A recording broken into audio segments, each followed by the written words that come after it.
It's not long. It's not long.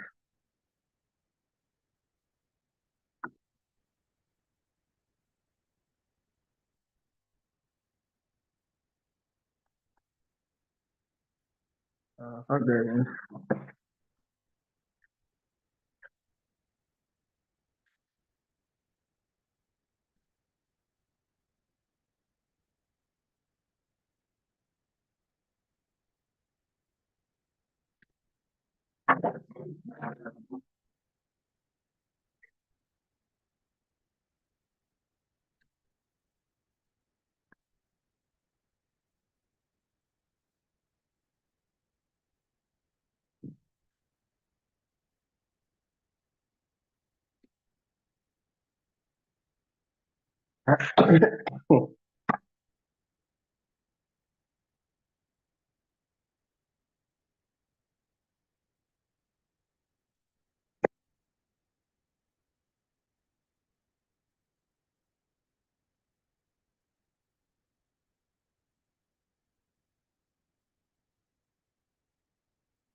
Is anybody here? Can we test if this thing is working?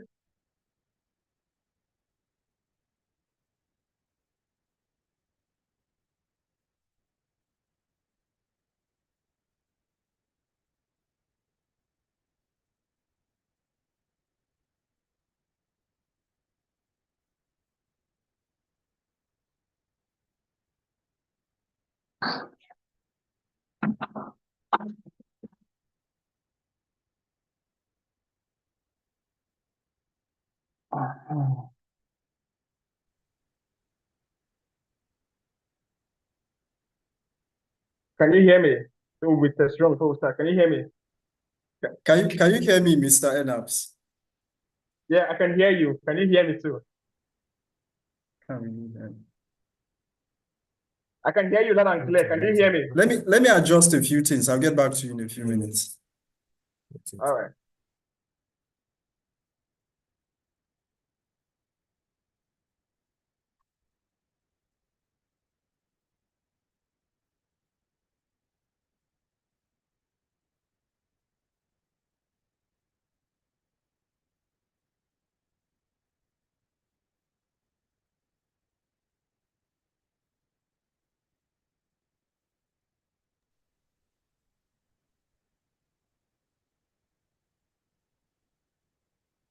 Can you hear me, Mr. Enaps? Yeah, I can hear you. Can you All hear me right. also? All right. But can you hear me? Yeah, but you need to be a little bit audible. Yeah, okay, okay. How about now? Can you hear me now? Yeah, it's better. All right, so So don't worry. let me show to our viewers, then we kickstart from there. Oh, that's fine. That's fine. All right. Okay, everyone, my name is Pius Kadon, and I want to welcome you to the News Chronicle Political Clinic as usual, today being Monday. Today, we're going to be talking about something that has been in the news last week, and I'm talking about the creation of additional states. You know, the House Committee, that is the lower chamber, talking about the House of Representatives, last week, Thursday, in one of their plenaries, talked about creating additional 31 states to the 36 we already have, which is, by virtue of that, move the number of states we have in the country to 67, if that actually scale through. So to join us on this conversation, we have Mr. Enabs Joshua, who, will be shedding more light on this and then giving us his thoughts on this particular issue. Mr. Joshua, can you introduce yourself from that end? Yeah, thank you very much. Like you said, my name is Enabs Joshua. I am the founder and the convener of the 50 Million Patriots. Let me appreciate you. Let me start by appreciating you for having me in your show. And then to discuss, of course, what you just highlighted. And then my shout out to Mr. Isaac Adisa. He's a great bro. He's a great brother who I've learned a lot from. Most importantly, patience. Uh, thank you very much. Can you just hold on? Yeah. Are you with me? Yeah, you need to be a little bit audible. Okay. Can you hear me now? Yeah, I can hear you, but just a little bit audible, please.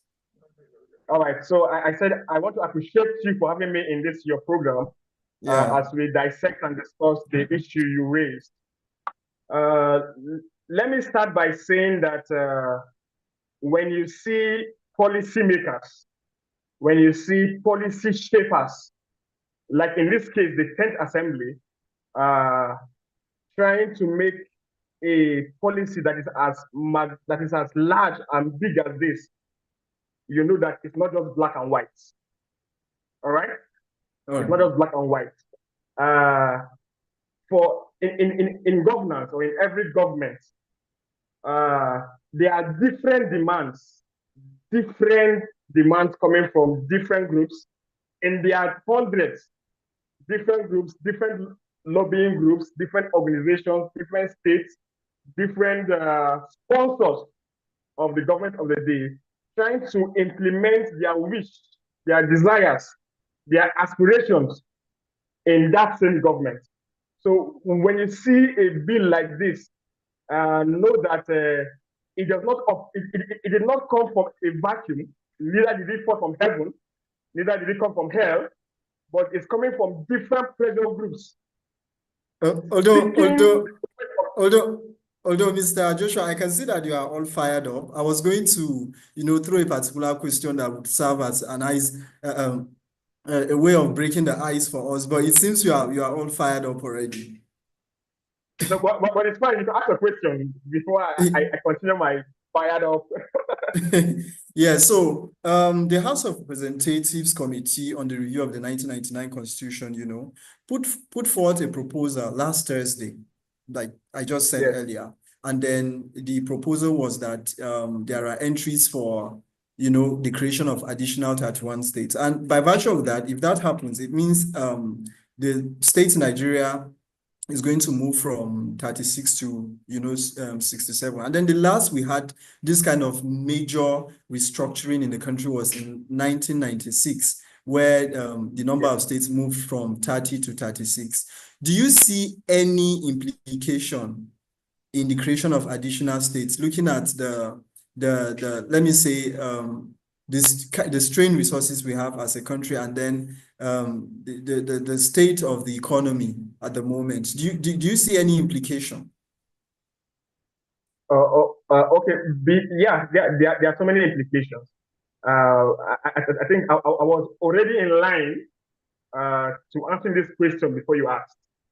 Like I was saying, I'll have to bring in an introduction before I answer this your question. Is that okay? Yeah. You can go ahead. Yeah. So as I was saying, there are different interest groups, different pressure groups. All right. Even the foreign communities, they have different interests in making such a magnanimous policy as to creating 31 more states to the additional 36 that we have. So it tells you that this kind of policy shift does not come from a vacuum. It means there are people who want this to happen. And then it is normal in politics, yeah? But it is also the prerogative, it is also the discretionary powers of Mr. Joshua, when you say it is elected. When you say this is normal in politics, are you trying to say there is some sort of politicking in the creation of additional new states, the proposal that is. Do you see some sort of politicking in that? It is all about politics, my brother.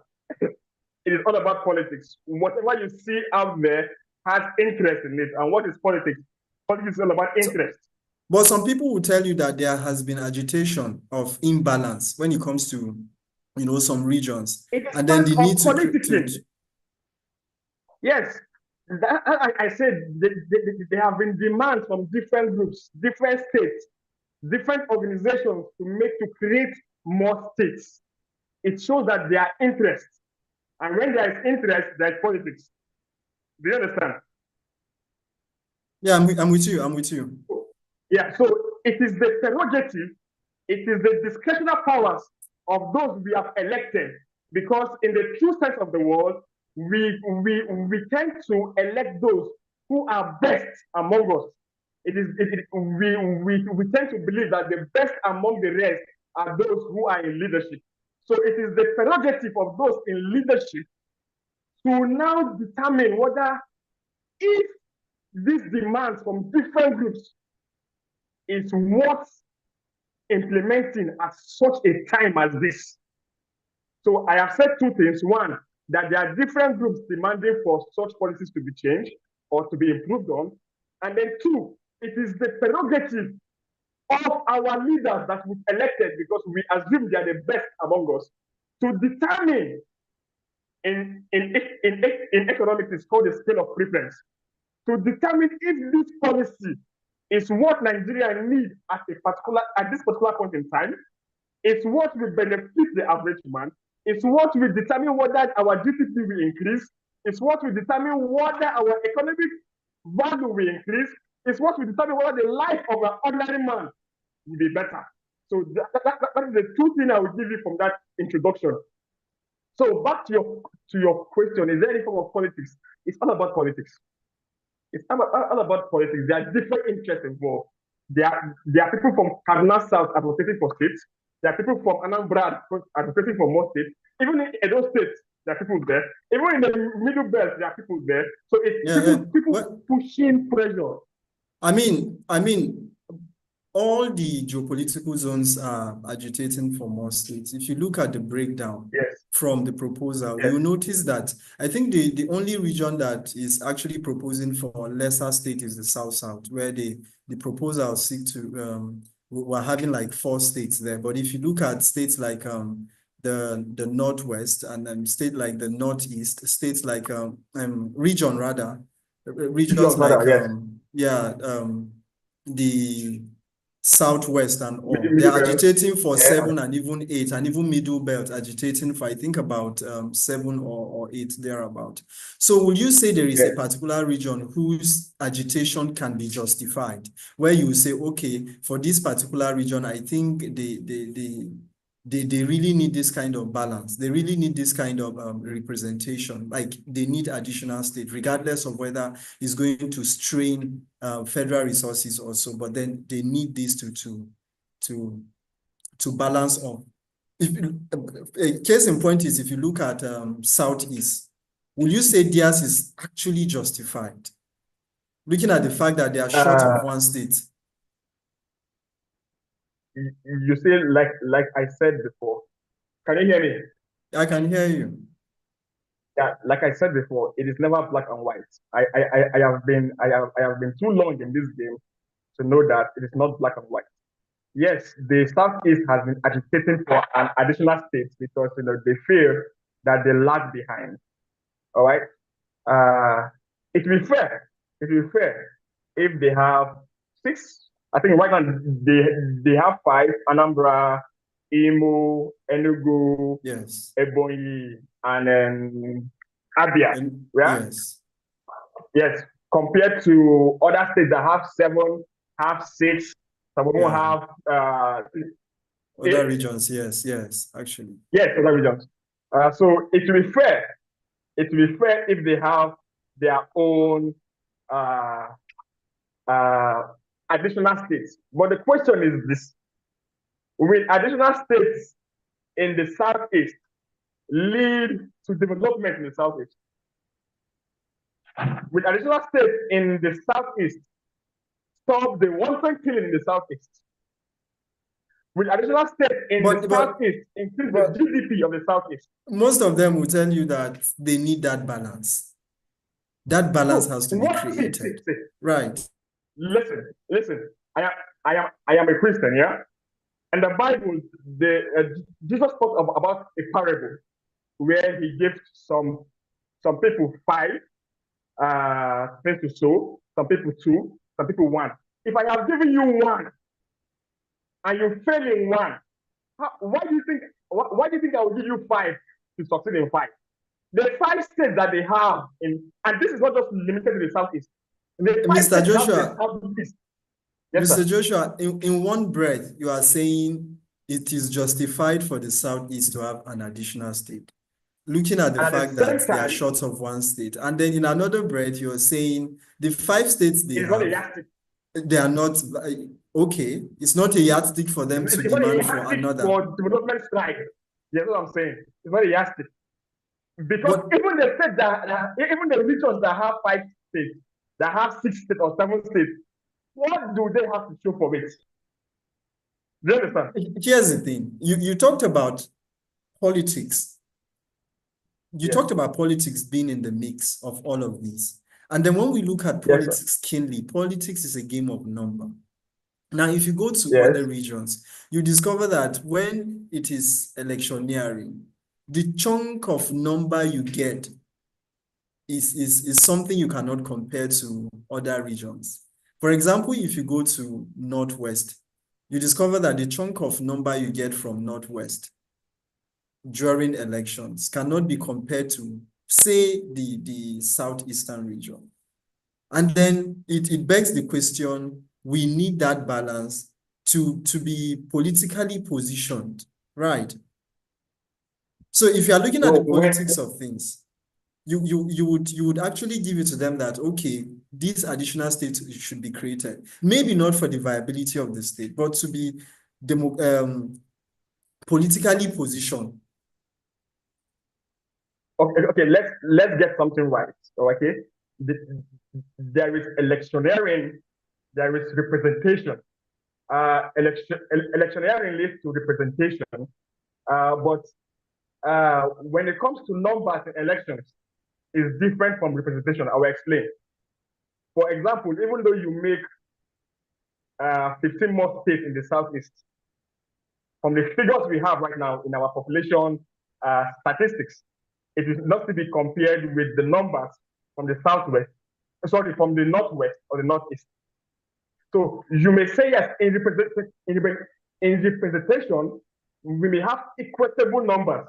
Maybe in the house of in the red chambers, we may have the same numbers in the southeast and in the south, in the northwest. If we create more states in the southeast, but it will not result to election figures when it comes to voting.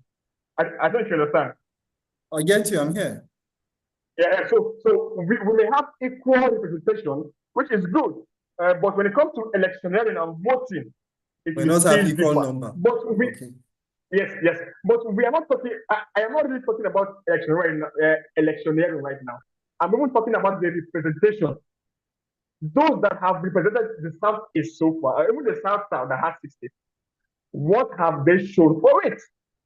Those those regions that have the 6 and 7 states, what have they shown for it? We just have people who have faith in leadership, and right now they want an opportunity to cash out, and they are playing politics to create more states. I can tell you categorically clear that this is all a game for 2027 election. I can tell you. It has nothing to do with the benefits of a common man. It has nothing to do with how to improve the lives or increase our GDP.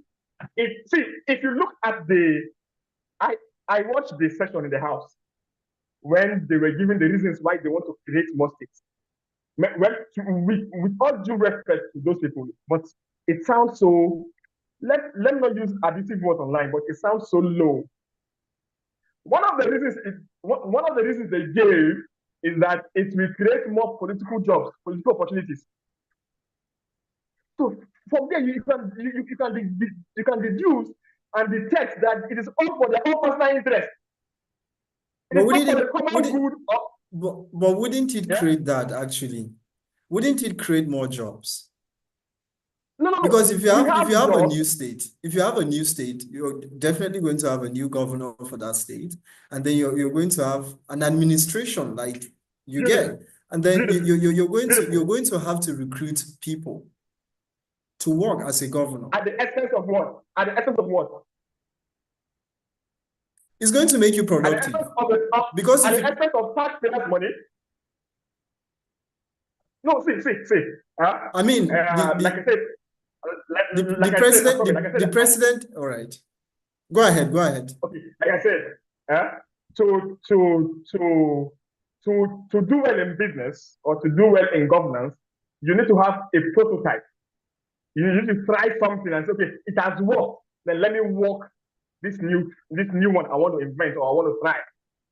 Okay, the present system we have right now, that is 36 governors, 108 red chambers members, 300 and something green chambers, green members. Has it created more jobs for the over 200 million people we have? So if you're saying that it is now 67 governors, it means we will have more than 500 or 600 House of Reps members. We will have close to 280, 280 or 290 red chambers members. How will you sustain them? Will this new institution create more jobs for the general public, or it will create more jobs for the cronies and the stooges of this political vampires that will be in that position? Perhaps we are also looking at how these states can be self-sufficient. If these states are self-sufficient, that may probably not be an issue. See, I have been an advocate for leadership. I have studied a lot of courses in leadership. I think of myself as a consultant in leadership.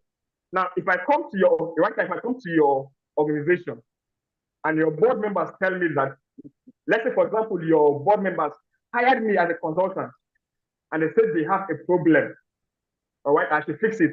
The first thing I will fix is to fire the leadership of that organization. The failure of every organization is the fault of the leadership. All right? See, we have countries in this world that have only 10 states, 15 states, some less than that, and are doing well. You can't tell me that the failure or the lack of jobs or the insecurity or the kidnapping or the banditry in this nation, the hunger, the death. But are you also looking at the heterogeneous nature of Nigeria? The fact that you have multiple tribes, you have multiple nations, you have multiple, and these people have been agitating. You go to states like Benue, where some tribes there will tell you that they have been marginalized, hence the need for them to have a state of their own. You go to other states, the same concerns being raised. So don't you see that when something like this come up, it's going to give some of these people a sense of belonging, and then maybe put to rest, right? Maybe put to rest some of the agitations we seem to be having. See, we are saying the same thing. Like I said, the failure of society is a fault of leaders. The fact that we have people being marginalized, the fact that we have people being marginalized in this area that you call is the failure of leadership. Even if you give them a new state and you have failure in leadership, there are groups, there are organizations, there are groups that will come and say they are also being marginalized. So the problem we have is not a problem of lack of more states, it's a problem of leadership. Yeah, but what would you have advised? What is not solve the problem of leadership? Yes, Mr. Enaps, what model would you have advised that the federal government or even those at the green or even red chambers, what model would you have advised that they advocate for instead of the creation of more states in order to give some tribes or some sections that sense of belonging apart from the creation of more states? What is your suggestion? What advice would you have given them? Okay. Bearing in What mind to that say? some people will tell you are marginalized, what do you think is the solution to that, apart from the creation of more states? Should I be sincere with you, or should I say Yes, politics? Should I talk politics with you? we are Should I sincere be here. sincere with you? Yes. Uh, I am a populist by nature. It means I am a radical. I am also very, very pragmatic, and I also speak truth to power. Right now, the system that we have right now is not fashioned to stop marginalization. It is not fashioned to stop corruption. It is not fashioned to stop nepotism and all the other vices that we have killing Nigeria. So We what don't have that advice? system. So what The advice would advice is you? this. Yes. The advice is this. I don't know whether I can use your platform to say this. That's why I created the 50 million patrons. The advice is this, that we need a overhauling. Bro, sir, we've been in this game for more than 50 years now. When you say a total overhauling, so most people will say you should be very, plain and specific. I When will you get say a there. I total will get there. overhauling, yes. Like I said, I'm being I sincere. just I We'll get just there. need you to answer this, so we'll round off on this particular part because I have like 2 or 3 questions to throw at you because Fine. we're pressing for The time. first Yes. problem is that the first problem is that Nigerians are not being original. Two, we are copying, and when you're copying something, you can at best be second best. We have to identify our indigenous way of leadership. We need to identify who we were before the colonization, before the slave trade. I know it may sound a bit far-fetched, but until we go back to the drawing board, we've been operating this system for more than 50 years. It's not working. We've been going backward. What we are suffering right now, our fathers suffered it, our grandfathers suffered it, and God forbid, our children will still suffer it, and we are making no headway. We need see, even though you bring a Gabriel right now to lead this country, the system will not work because at best we are a copycat. We are not original. So we need an overhauling. We need indigenous people, indigenous patriotic citizens to come up with a plan on how Nigeria will be governed. There is no headway. But that is why we have Like the I said, it's constitutional perfect. review. But that is why we have the constitutional review, isn't it? That is why Which we have the is constitutional review. which is a And product of a system that is not working, that has never worked. and then the last I checked, the same indigenous people are the one coming up with this proposal. It's not as if the proposal is coming from foreigners. See, I just perhaps needed you, you Mr. don't. Enaps. I Okay, just anyway, needed you. let me land. I promise. I just Just 1 minute. 1 minute. 1 minute, yes. sir. 1 minute, sir. Perhaps you don't know my antecedents. No, My no, no. group and myself. What I'm Wait, hold on. saying, what I'm Myself saying and my is that group. I just needed you. Yes. I just needed you to throw a solution to the whole problem.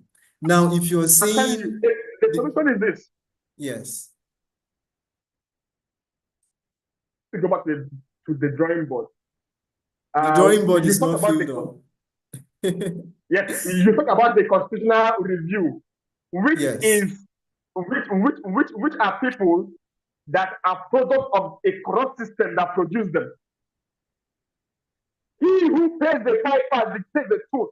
Most of those people there we are sponsored, not by the people that they represent, but by different interests. There's some things I cannot say online, but I'm telling you that they are a product of a system that has not worked for 50 years. So why do you expect it to work now? It will not work. Okay. There's a Let's solution. let's look at one area, Mr. Enaps. Like you said, All it's right, not sir. going to work except to have a total overhauling. Right. Put up a So sir. let's look at the administrative cost of additional states in Nigeria, if at all this is going to, push through. And then we're also looking at the fact that the economy is currently not doing well.